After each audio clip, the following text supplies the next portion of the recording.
Продовжуємо роботу в Україні. Continue our working day at Ukraine Crisis Media Center. Now the floor is given to Colonel Andriy Lysenko, Ministry of Defense of Ukraine spokesperson on ATO-related issues. Good afternoon, dear colleagues. Now information about the situation in the ATO zone. And also from the site in Vinnychina. The Lugansk sector military action started at about 5 p.m. Militants delivered one armored provocation with the use of small arms in Lopaskinemu and one in Novozvanivka. After this, the enemy delivered two shellings Krymska, and during one of the shellings, the occupants used grenade launchers. The Donetsk sector yesterday, firing activity of the militants was recorded exclusively in Kamenka-Avdiivka, Shakhta Butyevka position part of front line. Here, Russian occupation forces carried out 7 armored provocations. They delivered fire with the use of grenade launchers of different systems and machine guns. Ukrainian forces returned fire in nearly all cases of fire delivered by the enemy. And the Mariupol sector, the most tense situation was in Vodyane. There, the militants in the morning delivered active fire with the use of grenade launchers and the weaponry of APCs. And during the day, in all the sector, it was calm, but between 6 and 7, the militants delivered one armored provocation in Marinka, one in Shirokin, and one in Gnutova. And in the last case, the occupants delivered fire with the use of weaponry of APCs. During the last 24 hours, in the result of military actions, no Ukrainian serviceman was killed, but one serviceman was wounded. It happened near Avdiivka in enemy shelling.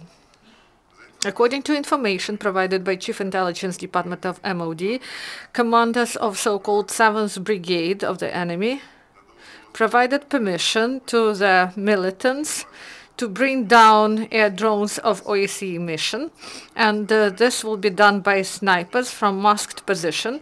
And this is due to the fact that the enemy wants to hide systemic violations of the Minsk Accords. SBU officers detained at the line of contact in the Donetsk Oblast a militant, and the law enforcers identified that the resident of Mariupol in June 2014 voluntarily joined so-called International Brigade Petnashka. Operative officers documented that the militant took part in the assault of Donetsk airport and in the battle for Debaltseve. Recently, Ukrainian police officers detained a militant from Gorlovka when he attempted to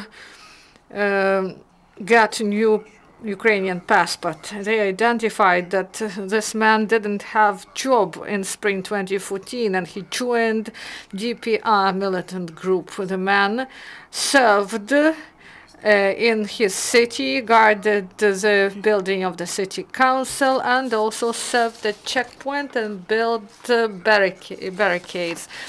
And this man heard about the plans of the commanders of the militants to send him at the front line. After this, he fled and was hiding for a long time. Then former militant decided to return to peaceful life in the territory that is controlled by Ukrainian power, but he failed to do this. Yesterday, at about 10 p.m., in the military warehouses in Kalinivka, Vinnytska Oblast, a fire broke out. The area of fire was about 10% of overall area of the facility. On site, work of extinguishing fire continues, and it involves law enforcers, emergency special services, volunteers, and special equipment, firing engines, tank, and train. Also, evacuation of civilians was carried out, and the families of servicemen also were evacuated from the dangerous region. Military prosecutor's office of the central region launched an investigation on this illegal action that is envisaged by Article 113 of the Criminal Code of Ukraine, that is Subversive Act. And in the result of this emergency event in Vinnytsia, the president of Ukraine, Petro Poroshenko, ordered the Minister of Defense of Ukraine and General Staff Commander and SBU had to go to the site of the incident, and after this they will return to Kiev and they will hold a meeting of Military Committee of Security and Defense Council of Ukraine. In Bakhmut, law enforcement detained a man who carried the battle grenade RGD-5. He wanted to bring this dangerous freight in the peaceful territory of Ukraine, and this ammunition was sent by law enforcement for examination. In Rivnensk, they held firing exercises with the participation of reservists.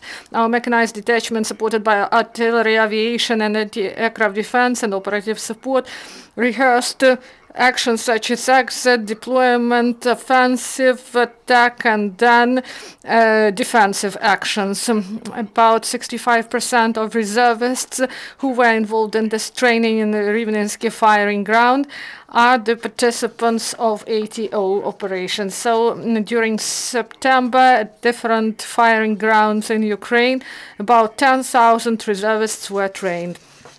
And the students of 184th Brigade of National Center of National University of Ground Forces named after Hetman Petr Sagaidachny trained to drive electronic simulators, and mechanics work in this, and coordinators and commanders of BMP-2, TR-4 and T-64 tank, and they are taught how to act individually and in the detachments, and then they will drive in the field where they should drive for no less than 90 kilometers. And we greet the winners of Invictus Games. Yesterday, Alexander Pisarenko won gold, and his colleagues Vadim Sviridenko and Pavlo Mamontov, they won bronze, and Vasil Pashkevich got gold medal in powerlifting in middleweight category. So 7 Ukrainians became the winners of Invictus Games, and 3 of them won gold, and we greet them with this victory. So if you have some questions, please ask. If there are no questions, thank you. Дякую всім за увагу.